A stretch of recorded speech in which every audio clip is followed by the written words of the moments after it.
Okay, Assalamualaikum. Alright, untuk 7.2 hari ni kita akan dengar term-term yang baru. Pertama ialah kesan. Kesan apa berlaku pada fotoelektrik. So kalau tengok pada raja di atas 7.6 tu, ibarat ada satu cahaya terkena logam and then logam tu akan pancarkan elektron. Okay, application dia kat sini. Sila tengok dekat raja ini. Andai kata awak pancarkan sumber cahaya pada logam, okay, logam tu akan dipanggil sebagai katot lah. So, dia akan menghasilkan elektron. Elektron ni lah term barunya awak akan dengar sebagai fotoelektron. Okay? Bila dia dipancar daripada katot, katot tu akan tertarik ke anod. Maksudnya dia akan transfer.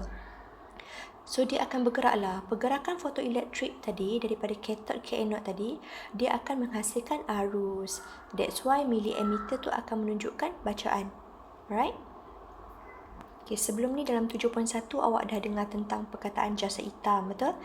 Hari ni awak dengar perkataan fotoelektrik dan formula yang terlibat. So hari tu kita dah tahu bahawa energy equal to H F. H tu ialah pemalar Planck, F tu frekuensi. So kalau saya relate dengan lambda, lambda pula sama dengan H per P. Okay. So awak boleh modify lah formula ni. Okay. Untuk bab 7.2 pun sama, dia akan menggunakan formula itu dan dia relate lagi satu formula baru sebab dia ada berkaitan dengan elektron tadi kan. So awak akan dapat formula ini, H sama dengan me/c. M itu mass of electron, E ialah charge elektron. Awak boleh tengok pada kalkulator. Pad kalkulator awak tu akan ada huruf E dan akan ada huruf M. Ada huruf C juga. So awak kena tahu nak guna constant berapa. Tengok pada nombor dia. Dia fix tau, fix number. Okay, next. Ada beberapa graf yang awak akan tengok. Dia just nak bagi tahu hubungan je lah. Kalau V dengan arus, voltan dan arus, dia ada voltan aktif tau. Voltan pengaktifan, VA. Kalau graf itu adalah graf sebaliknya, voltan aktif, VA tu lawan 1 per lambda pula. Dia punya keturunan itu ialah formula HC per E. Ni just untuk mention awak sajalah. Okay. Untuk nota ini, first awak kena cakap tadi dia punya definisi kesan, kemudian formula terlibat.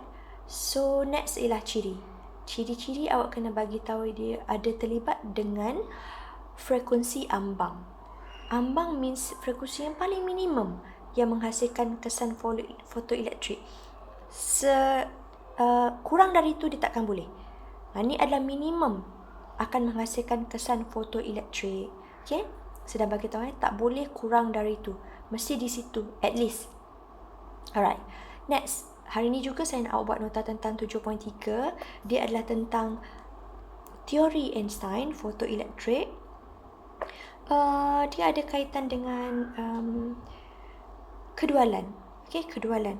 So, dekat sini sila tengok buku teks awak. Dia adalah formula E sama dengan HF. Masih formula yang sama. Dan dia adalah tentang fungsi kerja, work. Nampak ni, work. So, bila dia work, fungsi kerja, dia akan tanya simple, mungkin dia tanya masukkan nilai, atau mungkin dia tanya maksud tenaga minimum. Alright, tenaga minimum untuk fotoelektron terlepas. Itu ialah definisi untuk fungsi kerja.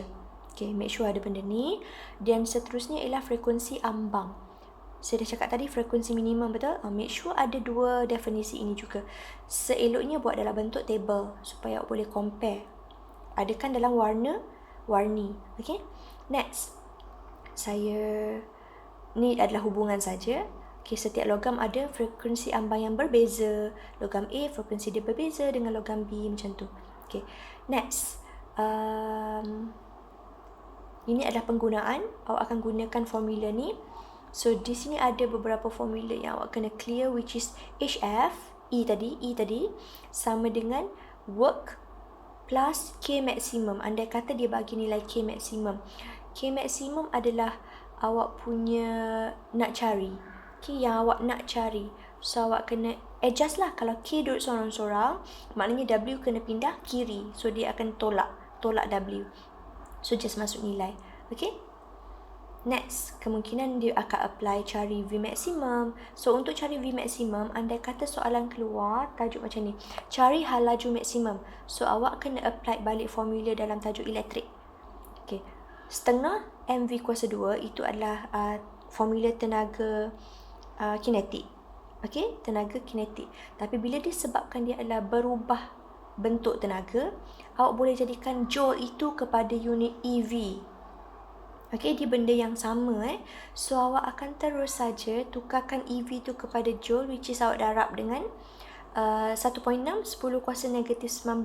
Itu dia punya pertukaran. Tengok sini. 1 EV sama dengan 1.6. Kalau 0.26, darablah. So bila nak cari V semata, dekat sini awak kena adjust. Darab pindah jadi bahagi, bahagi pindah jadi darab, dan kuasa pindah jadi punca. So saya nak contoh 3 ni jadikan PBD awak. Upload ke Wakelet. Alright, ini tugasan yang nak upload. Tolong uploadkan formula ini.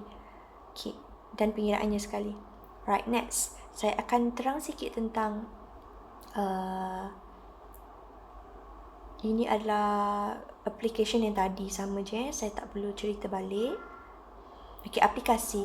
Aplikasi cuba buat 3 cukup, tak payah banyak. Dekat mana kesan fotoelektrik berlaku? So, antaranya ialah lampu LED. Jalan raya digunakan flat LED screen ni. So, dia akan lebih mesra alam, jimat tenaga dan tak merosakkan alam lah. That's why kita panggil mesra alam. Okay, next. Kita akan guna dalam aplikasi stesen jana kuasa, mungkin pengesan cahaya dekat pintu automatik. Dia detect body awak. Awak lalu je akan ada lampu terbuka. Okay. Simple, buat 2-3 cukup. Okay, saya belum terang tentang kedualan, betul? Kedualan, dekat sini, dekat nota awak boleh top up. Okay. Sifat kedualan. Saya terus cerita. Dua bermakna satu sifat cahaya, satu sebagai gelombang. Cahaya sebagai gelombang. Yang kedua ialah cahaya sebagai zarah. So, bila dia adalah gelombang, dia boleh mengalami pantulan, berlawan, interference. Saya dah bagi tahu dalam 7.1, betul? Dan zarah mengalami anything about tenaga dan momentum. That's why 7.1 awak jumpa formula momentum. Okay. Dan terakhir sekali sebelum kita bersurai, kita kena tahu tentang apa tadi? Clear balik tentang paket paket. Kalau saya ada 4 paket, means ada 4 jisim yang sama. Okay, jisim yang sama yang halus. That's why kita panggil discrete. Okay, paket ni mana applied dalam 7.1 sampai 7.3, dia applied dalam paket-paket tenaga. Maksudnya awak ada beberapa tenaga yang sama besar, tapi kebesaran dia tu very small. That's why kita panggil discrete. So, apa lagi yang saya boleh nak terang? Saya rasa dah clear semua. Sehingga 7.3. Okay, 7.3 nak clear lebih jelas. Awak boleh bayangkan tentang macam bunga api. Awak ada bunga api which is logam, yang warna hitam tu. Bila awak berikan sumber cahaya, dia akan sparkkan bunga api tu kan, yang cahaya yang bling-bling bunga api tu kan. Itu ibarat awak punya elektron. Itu yang sama case dengan logam tadi. Alright, saya rasa dah tak ada apa. So, just siapkan nota poket awak. Dan next class kita akan buat latih to be di buku kerja. Okay?